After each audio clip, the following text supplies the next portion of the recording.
ನಮಸ್ಕಾರ ವೀಕ್ಷಕರೇ, ತಮ್ಮೆಲ್ಲರಿಗೂ ಬ್ರಹ್ಮಾಂಡ ಲೋಕಕ್ಕೆ ಸ್ವಾಗತ ಸುಸ್ವಾಗತ. ಇವತ್ತಿನ ದಿವಸ ಮಂಗಳವಾರಕ್ಕೆ ಮಂಗಳ ಗ್ರಹವಾಗಿರ್ತಕ್ಕಂಥ ಗುರು ಮಂಗಳ ಯೋಗವನ್ನು ಸೃಷ್ಟಿ ಮಾಡತಕ್ಕಂಥ ದಿನ. ಇವತ್ತು ಸಪ್ತಮಿ ರಥಸಪ್ತಮಿ ಇದ್ದ ಹಾಗೆ ಸೂರ್ಯನಿಗೆ ಸಾರಥಿಯಾಗಿರ್ತಕ್ಕಂಥವನು ರಥಸಪ್ತಮಿ, ರಥವನ್ನು ಚಲಾಯಿಸ್ತಕ್ಕಂಥವನು ಅಂತ ಹೇಳ್ತೀವಿ. ಇಂಥ ಒಂದು ಜೀವನದಲ್ಲಿ ರಥವನ್ನು ಚಲಾಯಿಸ್ತಕ್ಕಂಥವನು ಪ್ರತಿಯೊಬ್ಬನು ಜೀವನದಲ್ಲಿ ಆಧಾರವನ್ನು ಸ್ತಂಭವಾಗಿ ಇಟ್ಕೋಬೇಕು. ಯಾರಿಗೂ ಆಧಾರ ಇಲ್ಲದೆ ಇದ್ದರೆ ಜೀವನದಲ್ಲಿ ಏನೂ ಸಾಧಕ್ಕಾಗಲ್ಲ. ಇಂಥ ಒಂದು ಸಾಧನೆ ಮಾಡೋಕ್ಕೆ ಬೇಕು ಅಂದರೆ ಪ್ರತಿಯೊಬ್ಬನಿಗೂ ಬೇಕಾಗಿರ್ತಕ್ಕಂಥ ಜೀವಂತ ರಹಸ್ಯ ಏನು? ನಮ್ಮಲ್ಲಿ ಯಾರಾದರೂ ಒಬ್ಬರು ಸಹಕರಿಸಬೇಕು ಅಂತ ಹೇಳ್ತೀವಿ. ಆ ಸಹಕರಣೆ ಇದ್ದಾಗ ಉಪಯೋಗಿಸ್ಕೋಬೇಕಾದ್ದು ಇವರ ಧರ್ಮ. ಅಕಸ್ಮಾತ್ ಇಲ್ಲದೇ ಇದ್ದರೆ ಬಾಯಿ ಬಡ್ಕೋಬೇಕಾಗತ್ತೆ. ಅದಕ್ಕೆ ಹೇಳೋದು, ಇಂಥ ಒಂದು ಆಧಾರ ಇಲ್ಲದೇ ಇದ್ದರೆ ಜೀವಂತವಾಗಿರ್ತಕ್ಕಂಥ ಪ್ರತಿಯೊಬ್ಬನು ಶವದ ಸಮಾನ ಅಂತ ಹೇಳ್ತೀವಿ. ಅದೇ ನಮಗೆ ಗುರು ಆಧಾರ ಬಹಳ ಮುಖ್ಯ. ಬನ್ನಿ ಆ ಗುರುಗಳನ್ನು ಸ್ವಾಗತಿಸೋಣ, ತದನಂತರ ಆಧಾರವನ್ನು ಇಟ್ಕೊಂಡು ಜೀವನವನ್ನು ಮುಂದೆ ನಡೆಸೋಣ. ಬನ್ನಿ ವೀಕ್ಷಕರೇ.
ಬಹಳ ಸಂತೋಷ.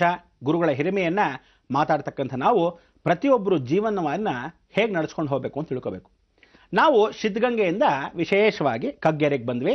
ಕಗ್ಗೆರೆಯಿಂದ ಗುರುಗಳು ಹೇಗೆ ಹೋದರು, ಆ ಕಗ್ಗೆರೆಯಲ್ಲಿ ಹಾಲನ್ನು ಕಲಿಸಿದಾಗ ಹಾಲನ್ನು ಪೂರ್ತಿಯಾಗಿ ತಿಳಿಯನ್ನು ಮಾಡಿಕೊಂಡಾಗ ಮನಸ್ಸು ತಿಳಿಯಾಯಿತು. ಮನಸ್ಸು ತಿಳಿಯಾದಾಗ ಹುತ್ತದೊಳಗೆ ಕೂತಿರ್ತಕ್ಕಂಥ ಯಡಿಯೂರು ಸಿದ್ಧಲಿಂಗೇಶ್ವರ ಸ್ವಾಮಿಗಳು ಪರಿಪೂರ್ಣವಾಗಿ ಕರಗಿದ್ರು. ಜೀವವನ್ನು ಕರಗಿಸ್ಕೊಂಡು, ಹಬ್ಬ ಭಾಳ ಸಂತೋಷ ಕಣೋ, ಇಷ್ಟು ವರ್ಷ ಕಾದಿದ್ದಕ್ಕಾದರೂ ಬಂದಿಯಲ್ಲ ಅಂದರೆ ಅಷ್ಟು ವರ್ಷ ಗುರುಗಳು ಕೊಟ್ಟ ಮಾತಿಗೆ ತಪ್ಪಿಲ್ಲ. ಅವರು ಇವರ ಮುಂದೆ ಹಾಕಿರ್ತಕ್ಕಂಥ ಭಿನ್ನವನ್ನು ತಪ್ಪದೇ ಬಂದು ಕಾಯ್ತೀನಿ ಅಂಥೇಳಿ ಅವರ ಸಾರ್ಥಕತೆಯನ್ನು ಪಡಿಸ್ಕೊಂಡ್ರು. ಆದರೆ ಊರನ್ನು ಬಿಟ್ಟು ಹೋಗಿರ್ತಕ್ಕಂಥ ಹಿರಿಮೆ ಇವರೆಲ್ಲರೂ ಬಿಟ್ಟು ಹೊಟ್ಟೋಗಿದ್ರು ಆ ಊರನ್ನು ಏಕಾಂತವಾಗಿ. ಯಾರೂ ಇಲ್ಲದೆ ಇರತಕ್ಕಂಥ ಊರಲ್ಲೂ ಇವತ್ತಿಗೂ ಗುರುಗಳು ಕಾಯ್ತಾ ಇದ್ರು ಅಂದಾಗ ಕಗ್ಗೆರೆನೇ ಸಾಕ್ಷಿ ರೂಪ. ಹೀಗೆ ಕೊಟ್ಟ ಮಾತಿಗೆ ತಪ್ಪದೇ ಇರತಕ್ಕಂಥವ್ರು ಗುರು, ಆದರೆ ವೇದವಾಕ್ಯವನ್ನು ಪರಿವರ್ತನೆ ಮಾಡದೇ ಇರತಕ್ಕಂಥವ್ರು ಶಿಷ್ಯರು. ಅದಕ್ಕೆ ಶಿಷ್ಯರಲ್ಲಿ ಒಳ್ಳೆಯವರು ಇರ್ತಾರೆ, ಕೆಟ್ಟವರು ಇರ್ತಾರೆ, ಕೆಲವರು ಬೇಕು ಅಂತ ಮಾಡ್ತಾರೆ, ಕೆಲವರು ಬೇಡ ಅಂತ ಮಾಡ್ತಾರೆ, ಗೊತ್ತಿಲ್ಲ. ಇಂಥ ಒಂದು ಬೇಡದೇ ಇರತಕ್ಕಂಥ ಶಿಷ್ಯರನ್ನ ಯಾವ ಕಾಲಕ್ಕೂ ತಾತ್ಸಾರದಿಂದ ಕಾಣ್ತಕ್ಕಂಥವನೇ ಭಗವಂತ. ಭಗವಂತ ಹೇಳ್ತಾನೆ, ಗುರು ಹಿರಿಮೆಗೆ ಯಾವ ಕಾರಣಕ್ಕೂ ದೋಷಕರವಾಗಿ ಏನಾದರೂ ಮಾಡಿದ್ರೆ ಅನುಭವಿಸ್ತೀರಾ, ಹುಷಾರ್ ಅಂತಾನೆ. ಇಂಥ ಒಂದು ಭಗವಂತನ ಕೃಪಾಕಟಾಕ್ಷಕ್ಕೆ ಸಾರ್ಥಕತೆಯನ್ನು ಪಡಿಸ್ಕೊಳ್ಳೋಕ್ಕೆ ಪ್ರತಿಯೊಬ್ಬನಿಗೂ ಹೇಳ್ತಾ ಇದ್ದೀನಿ, ಯಾವ ಕಾರಣಕ್ಕೂ ಗುರುನ ದೂಷಿಸೋದಾಗಲಿ, ನಿಂದಿಸೋದಾಗಲಿ, ಯಾವ ಕಾಲಕ್ಕೂ ಅಪವಾದವನ್ನು ಹಾಕೋದಾಗಲಿ ಮಾಡಿದ್ರೆ ಖಂಡಿತವಾಗ್ಲೂ ಅನುಭವಿಸೋದು ಖಚಿತ. ಅದಕ್ಕೆ ಜೀವಂತವಾಗಿರ್ತಕ್ಕಂಥ ಗುರು ಅನುಗ್ರಹಕ್ಕೆ ಪಾತ್ರವಾಗಬೇಕು ಅಂದರೆ ನೀವೆಲ್ಲ ಏನು ಮಾಡಬೇಕು? ಸದಾ ಕಾಲದಲ್ಲಿ ಯಾವತ್ತು ಗುರು ಹಿರಿಮೆಯನ್ನು ತಿಳ್ಕೊಂಡು ಗುರು ಸೇವೆಯಲ್ಲೇ ತಲೀನಾಗಬೇಕೆ ಹೊರತು ನಿಮ್ಮ ಪಾಡಿಗಿರೋದಲ್ಲ. ಅದಕ್ಕೆ ಕಗ್ಗೆರೆಯಲ್ಲಿ ಇರ್ತಕ್ಕಂಥ ಗುರುಗಳಿಗೆ ಸಾಕ್ಷಿ ರೂಪವಾಗಿ ಕಾದಿದ್ದಕ್ಕೆ ಸಾರ್ಥಕತೆಯನ್ನು ಪಡ್ಕೊಂಡು ಕಗ್ಗೆರೆ ಕ್ಷೇತ್ರ ಇವತ್ತು ಕರಗಿಸ್ತಾ ಇರೋ ಹಾಲನ್ನು ಹುತ್ತದಲ್ಲಿ ಕರಗಿಸಿ ವಿಶೇಷವಾಗಿ ಹೊರಭಾಗದಲ್ಲಿ ಬಂದಿರೋ ಯಡಿಯೂರು ಸಿದ್ಧಲಿಂಗೇಶ್ವರರು ಕಗ್ಗೆರೆ ಕ್ಷೇತ್ರವಾಯಿತು. ಈ ಕಗ್ಗೆರೆಯಿಂದ ನಾವು ಮುಂದಕ್ಕೆ ತೆರಳೋದು ಎಲ್ಲಿ? ನಾವು ಯಡಿಯೂರಿಗೆ ಹೊರಡಬೇಕು. ಎಡೆಯೂರು, ಎಡೆಯನ್ನು ಕೊಡ್ತಕ್ಕಂಥ ಊರು. ಭಗವಂತನಿಗೆ ನೈವೇದ್ಯವನ್ನು ಕೊಡಬೇಕು, ಅದಕ್ಕೆ ಎಡೆಯೂರು. ಊರಲ್ಲಿ ಎಡೆಯನ್ನು ಕೊಡೋರು ಅಂದರೆ ಏನೇ ಊಟ ಉಪಚಾರಗಳನ್ನು ಮಾಡೋಕ್ಕೆ ಮೊದಲು ಭಿನ್ನವನ್ನು ಹಾಕಿ ಭಗವಂತನ ಸಾನ್ನಿಧ್ಯದಲ್ಲಿ ಗುರುಗಳ ಮುಂದೆ ಇಟ್ಟು, ಗುರುಗಳೇ ತಾವು ಸ್ವೀಕರಿಸಿ, ತದನಂತರ ನಾವು ಸ್ವೀಕರಿಸ್ತೀವಿ. ಭಾಳ ಸಂತೋಷ ಆಯಿತು. ಗುರುಗಳು ಸ್ವೀಕರಿಸೋಕ್ಕೋಸ್ಕರ ಅವರಿಗೆ ಎಡೆಯನ್ನು ಇಟ್ಟರು, ಭಗವಂತನಿಗೆ ಎಡೆಯನ್ನು ಇಟ್ಟರು. ಆ ಎಡೆಯನ್ನು ಇಟ್ಟಿರ್ತಕ್ಕಂಥ ನೈವೇದ್ಯವನ್ನು ಸಾರ್ವಜನಿಕರಿಗೆ ಹಂಚೋತಕ್ಕಂಥದ್ದು ಮಹಾಪ್ರಸಾದ. ಇದನ್ನು ಏನು ಮಾಡಿದ್ರು? ನಿಜವಾಗ್ಲೂ ಇದ್ದ ಗುರುಗಳಿಗೆ, ನಿಜವಾದ ಇದ್ದ ಸೇವಕರಿಗೆ ಮಾಡ್ತಕ್ಕಂಥ ವಿಧಿವಿಧಾನಗಳು. ಆದರೆ ಇವರೆಲ್ಲ ಏನು ಮಾಡಿದ್ರು ಗೊತ್ತಾ? ವಿಧಿವಿಧಾನಗಳನ್ನು ಬಿಟ್ಟು ಹೊರಭಾಗದಲ್ಲಿರ್ತಕ್ಕಂಥ ಗುರು ಸೇವೆಯನ್ನು ಯಾವ ಕಾಲಕ್ಕೂ ತಾತ್ಸಾರದಿಂದ ಕಂಡು ಊರವರೆಲ್ಲ ಏನು ಮಾಡಿದ್ರು? ಎಡೆಯನ್ನು ಇಟ್ಟೋದೇ ಮರ್ತುಬಿಟ್ರು. ಅವ್ರವ್ರ ಪಾಡಿಗೆ ಏನು ಮಾಡಿದ್ರು? ತಾವು ತಿನ್ನೋದು, ಯಾವ ಕಾಲಕ್ಕೂ ದೇವರಿಗೆ ನೈವೇದ್ಯ ಇಡಲ್ಲ, ಈ ರೀತಿ ಇತ್ತು ಇಂಥ ಊರು. ಈ ಊರು ಆ ರೀತಿ ಇದ್ದಾಗ ಕಾಡಿನ ಪ್ರದೇಶದಲ್ಲಿ ವಾಸವಾಗಿರ್ತಕ್ಕಂಥ ಪ್ರತಿಯೊಬ್ಬರಿಗೂ ಪಾಠವನ್ನು ಹೇಳಿಕೊಟ್ಟು, ನೋಡಿ ಯಾವತ್ತು ಊಟ ಮಾಡೋಕ್ಕೆ ಮೊದಲು ಮೊದಲಾಗಿ ಭಗವಂತನಿಗೆ ಇಡಬೇಕು, ಎಡೆಯನ್ನು ಇಡಬೇಕು. ಎರಡನೇದಾಗಿ ಕಾಕವಾಹನಗಳು ಅಂದರೆ ಕಾಗೆಗಳಿಗೆ ಕರ್ಮವನ್ನು ಕಳ್ಕೊಳ್ಳೋಕ್ಕೋಸ್ಕರ ನಿನ್ನ ಒಂದು ತುತ್ತು ಅನ್ನ ಕರ್ಮಕ್ಕೆ ಕಳ್ಕೊಳ್ಳೋಕ್ಕೆ ಪಿತೃಗಳನ್ನು ಇಡೋಕ್ಕೋಸ್ಕರ ಮೇಲ್ಭಾಗಕ್ಕೆ ಇಡಬೇಕು. ಆ ಪಿತೃಗಳು ಕಾಕ ಮುಖಾಂತರವಾಗಲೋ ಅಥವಾ ದೋಷಗಳ ಮುಖಾಂತರವಾಗಲೋ ದೂರವಾಗಕ್ಕೆ ಆ ಕಾಗೆಗಳಿಗಿಟ್ಟಾಗಲೋ ಅಥವಾ ನಾಯಿಗಳಿಗಿಟ್ಟಾಗಲೋ ಅದು ಕಾಳ ಬೇರುವ ಸ್ವರೂಪದಲ್ಲಿ ಕಾಲಾಯ ತಸ್ಮೈ ನಮಃ ಅಂತ ಹೊರಟೋಗುತ್ತೆ.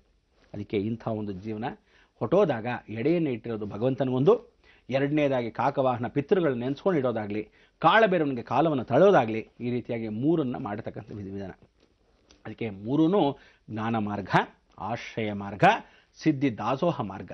ಈ ಮೂರನ್ನು ಹೊತ್ತಿರತಕ್ಕಂಥವರು ನಮ್ಮ ಸಾಕ್ಷಾತ್ ಶಿವಕುಮಾರ ಸ್ವಾಮಿಗಳು. ಶಿವಕುಮಾರ ಸ್ವಾಮಿಗಳು ಬಹಳ ಚೆನ್ನಾಗಿ ವಿವರದಿಂದ ಹೇಳಿದ್ರು.